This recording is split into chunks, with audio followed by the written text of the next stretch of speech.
Welcome back to the Unbreakable Mindset podcast with me, your host, Jude Daunt. How are you all feeling?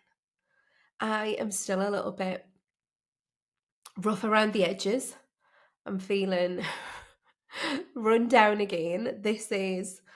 What are we on? I started feeling like this on the 31st of December, and we're now the 14th of January. So that's 2 weeks.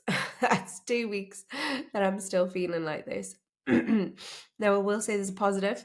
I haven't lost my voice yet. So clearly, whatever I'm doing with that is helping, because that has been a big thing that I've wanted to change, that I've really put effort into, is that every time I get a cold, I was losing my voice. So I've started to think, what can I do to protect that? And so far, touching wood, that has remained intact. It feels a little bit hoarse today, but I'm going to go home and do my inhaler that I've shown on Instagram. I'm not going to tell you what it is, just something that you suck hot air through, and it's meant to kind of help your vocal cords. So fingers crossed that is working, and I'm doing everything I can to protect that. What else have I done to update you on? I've not been able to, and I'm hoping this is going to help you. My goal has been, and I've joined a new gym, and I'm excited about this because you know what? Change of scene helps to change up a routine, which then helps you to reinvigorate it. Is that how I'm going to say it? Reinvigorate? I think that's the word that I wanted to say. So I'm excited about that. But my goal was to get there 3 times a week. Now I've not been able to achieve that, just because I've felt pretty run down. And I honestly, I've tried. I know that's such a pathetic excuse, but I have tried on a few occasions, and I've been coughing my guts up on the treadmill. And if somebody was like that next to me, I'd be thinking, stop it, get yourself home, you're spreading germs around the place. So I'm being gentle on myself. I'm being gentle on what I need and what I need to do. And if I feel like going, I'm going. If I don't, I'm putting my jammies on and I'm having an early night and I'm doing nice things to comfort myself. I've also started the Zoe journey. It's very early stages. So if you don't know what it is, go and have a look at it. It's all about how to figure out, oh God, I feel like I should know this off the top of my head, like what it's meant to do. It's essentially about trying to figure out what works for you food-wise, what works for your gut, what works for your metabolism, because we're all different.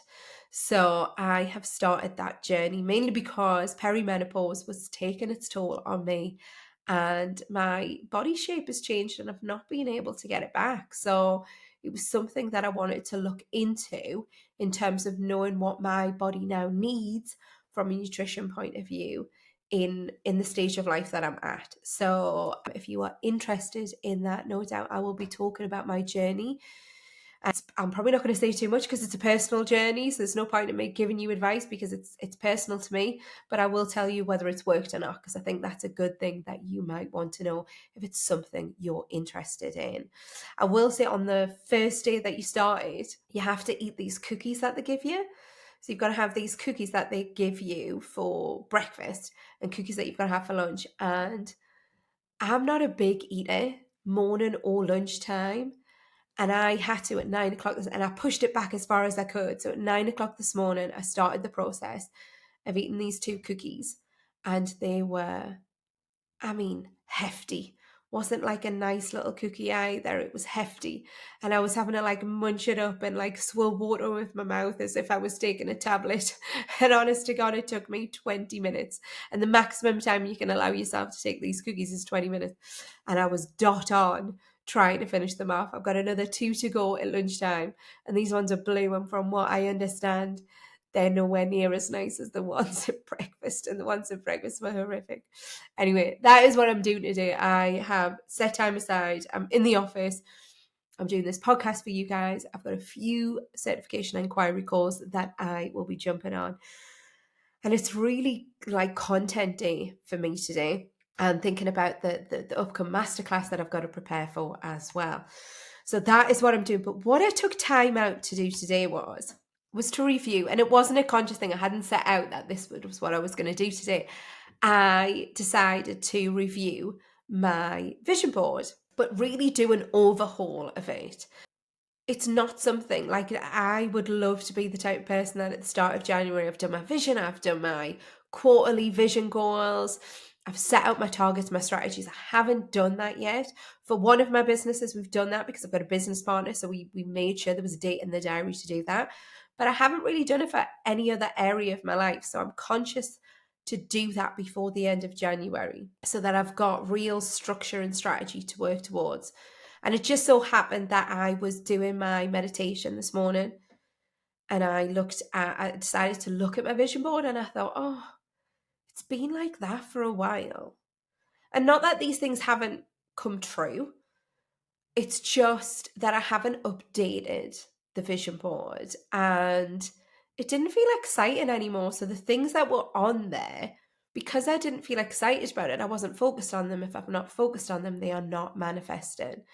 So what I did was I have two vision boards. Now, this is something that I've discussed with my Month to Manifest community, and I'm happy to share that with you guys. That I decided, I think it was the middle of last year, to set up an extra vision board.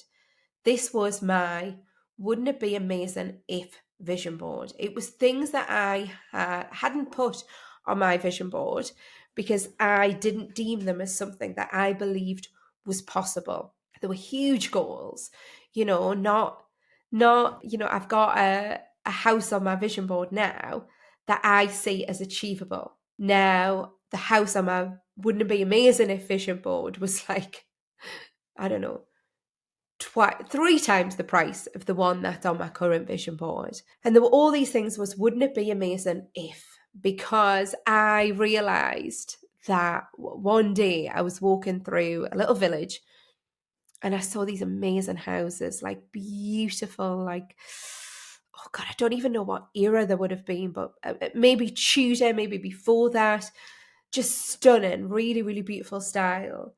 And I remember just looking at the stillness of the water because it was next to a river and there was a beautiful little cobbled bridge. And even though I was enjoying the view and looking at these houses in the village, there was part of me that thought, yeah, but you'll never live in one of those. And I had a real negative view around it. And I was like, I didn't know I had a resistance to that. And it was a real moment of clarity for me that obviously I know there's never, you never have a time where you're not going to do work on yourself. But I was like, oh, there's some work I need to do on that. So what I decided to do was have a board where, although I didn't think these things were possible yet, it was, wouldn't it be amazing if board. So it's not my vision board for 2024 or 2023. It was, wouldn't it be amazing if in the future. So today I decided to put those two boards next to each other on my desktop so that I could see them side by side. Now I do my vision boards on a Word document. Well, it's Apple. I do it on Pages, which is like just a Word document. So I've got them side by side, all these beautiful images. And what I did was I looked at them and I reevaluated the, wouldn't it be amazing if, to go, do I actually want the things that are on there? And the ones that I now believe, which I wasn't expecting this, by the way, the ones that I now believe are possible, I can move over to my 2024 vision board. And my 2024 vision board got a massive up level and a revamp. And I'm excited about it again. I'm so excited about it. It looks beautiful. It's so, so nice. Now, you want to feel like that about your vision board, because or else how can you get excited about something that you're visualizing if you feel a bit, how can you invite it in if your energy's not high and your motivation's not high? So I decided to review the vision board. And what it got me thinking was to help you with this, because that's lovely. You guys can do this. You can go away and have a, wouldn't it be amazing if vision board? But what I wanted to help you with more specifically was, what happens if there's something on your vision board that you really want to change this year? And you don't want to have to wait a year for your mindset to catch up with it, okay? For me, the reason why I needed to wait a good chunk of time before the things from the wouldn't it be amazing if board went onto my my yearly vision board was because there was things I had to achieve off my yearly vision board before I believed the other things were possible. But as I say, the thing that I want to help you with, I've made a ton of notes on it. So if you are watching this on YouTube, you'll see me looking down at my notes.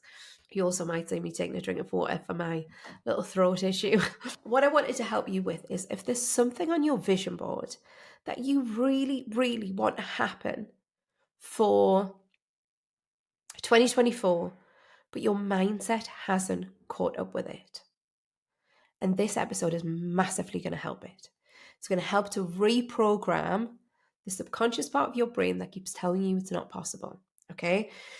Little notes that I've made is if our end goals are different to where we are at now, we then have to change something about ourselves to get there. Okay? What do you need to change about yourself? So I want you to visualize that thing. You'll know what it is. You won't even need to look at your vision board. I want you to visualize the thing that's on your vision board that part of you says, but that probably won't happen for me. Okay? Now, you have a subconscious there that you've probably not even realized is talking. And it's an old story. It's an old story that you keep telling yourself as to why that won't happen for you. And I want you to start doing the work on that. Okay. And there's going to be tips and tools that I'm going to give you throughout this episode that is going to allow you to do the work on the part of your brain that is telling you the thing you want isn't possible. Okay. The things that we need to do is to change the way we think, and we need to change our habits, our behaviors, and our responses. And to do that, you now need to become so aware. I want you to become hyper focused on your thoughts. Hyper focused on your thoughts. That every single thought that goes through your head on a daily basis that is telling you something that is going to derail you from the outcome that you desire. That is step one.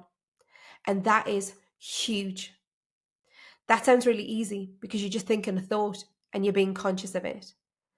But what I want you to get into the habit of is being aware of them. Sometimes we are not aware of the subconscious thoughts that happen on a daily basis because they are wired to be automatic. You've wired them to be automatic. I'll give you an example of a habit that I have now learned that I need to unlearn.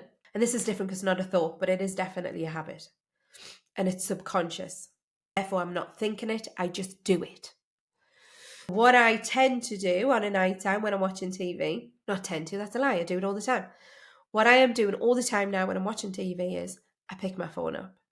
It's automatic. I can't stop that unless I'm conscious of it. At the moment, I'm subconscious of it. It's doing it all the time without me making an effort. My mind goes, oh, you've been watching this for 15 minutes, but you haven't checked your phone. Go check your phone. I go through all my little touch points in my phone. It's automatic. It's programmed. I have rewired my brain to do that automatically. I go and check my emails. I then go and check Instagram. I then go and check, oh God, what's my third touch point? I can't even think because it's so automated. I just do it. And what I realised was, because I went to go and see, I talked about it in last week's podcast, I went to go and see Wonka at the pictures. I've not been to the pictures in ages, right? And when I say pictures, I mean cinema, if you're watching this and you don't understand that terminology. I've not been to the pictures in ages. And what I realised was, especially sitting with my daughter, who would definitely have frowned on me, is that I couldn't look at my phone, but I really wanted to. I really wanted to. And I also know that I have now retrained my brain to not be able to watch anything longer than 45 minutes. That was an effort to sit through that. And it was lovely. It was really, really funny. You were kind of like, you didn't know what was going to happen yet. I had no idea what the outcome was going to be of that film. So it wasn't like it was boring, but I have reprogrammed my brain that I only really watch telly for about 45 minutes at a time because that's the only time I give it. And then I'm done and I'm tired and I'm ready to go to bed. I now have a switch off point that is subconscious and not conscious, that when I get to that point, I'm like, oh, I'm done now, ready for bed. It went on too long for me, if I'm honest, even though it was really good. But that's just because of where I've trained my brain. So I'm now very conscious that I now have, and I'm going to call it an addiction because I am addicted to picking up that flaming phone. Now, I want to unlearn that behavior. To unlearn that behavior, I have to be conscious of when it's happening. Now, I appreciate that my phone is not an example of a mindset shift, but what I'm showing you is that if I keep thinking the same way and my habits and responses are the same, I'll keep getting the same outcome. I'm going to keep picking up my phone. Now, you might have something that is a habit or a response that gets you the same outcome that is affecting one of your goals. I want you to start thinking about, based on that thing that feels a little bit out of reach on your vision board, what habits and actions have you got that are detrimental? What thoughts, because it's a thought that comes first, what thought do you have first that encourages and wires that habit and action that's automatic? Say, for example, a client of mine wants to increase their engagement on Instagram. Now, they have a big account. They are quite famous, so they do have a big reach. But every time they go to post on Instagram, even though they know they have to because it's part of their business, it's something that enables them to earn money, their thought process tells them to not post, even though we've come up with a plan and an action that they're going to do. There's a part of their brain that goes, what's the point? Nobody cares. I'm not going to post. Get the same outcome where they haven't increased their engagement or changed an outcome based on their thought. Once you now have an awareness of thought and the story that you tell yourself, I want you to acknowledge that and then ask yourself, without this thought, what is the habit or action that I should be taking? Without this thought, what is the habit or action I should be taking? Is my thought true? Is what I'm thinking true? Does it have any facts to back it up? You can do the work on this. Write them down. What facts do I have that prove my negative thinking is true versus how can I build a list of things that debunk it? That means it's not true. Because what you're trying to do is prove yourself wrong. We need something that rewires that thought system in your brain that tells you what you're thinking is detrimental to the outcome. And as always, and this is something that I think it's my word of 2024, I've said it in the last few episodes. I want this to be a gentle process for you. You don't need to be hard on yourself. You don't need to keep beating yourself with a stick because you get something wrong or you're not doing things in the right way. I think that's one of the most negative outcomes of people reading The Secret is that they start to get scared of their thoughts. Because, oh my God, I'm thinking a bad thought, it's going to come true. No, you just need to unlearn it. What The Secret does is allows you to learn about manifestation. What all of these thought leaders do is allow you to learn more about things that support your mindset, things that allows you to improve and develop. But one thing that it's not teaching you to do is unlearn the things that are holding you back. What do you need to unlearn right now that is detriment to the outcome that you desire? Say, for example, if your desire is, obviously I'm hosting my masterclass in a week's time. As this come out, it'll be a week's time. And those people who've got a huge desire to become a coach will have limiting beliefs about, but this probably won't work for me. What happens if I can't do it? Why would anyone work with me? Can you imagine what habits and actions you would take based on that? Even though if on your beautiful vision board, your goal is that you change career, you earn more money, and you start helping people, but your thoughts keep going, but why would anyone want to work with me? Therefore, I want you to start questioning that. Why would somebody want to work with you? What would you have done that shows you're an expert? Sorry, this is really specific to the guys in the masterclass, but those are the things that we're working on with them. That is the things we work on in the academy. That is the things that I work on with my clients. What tells you this is true?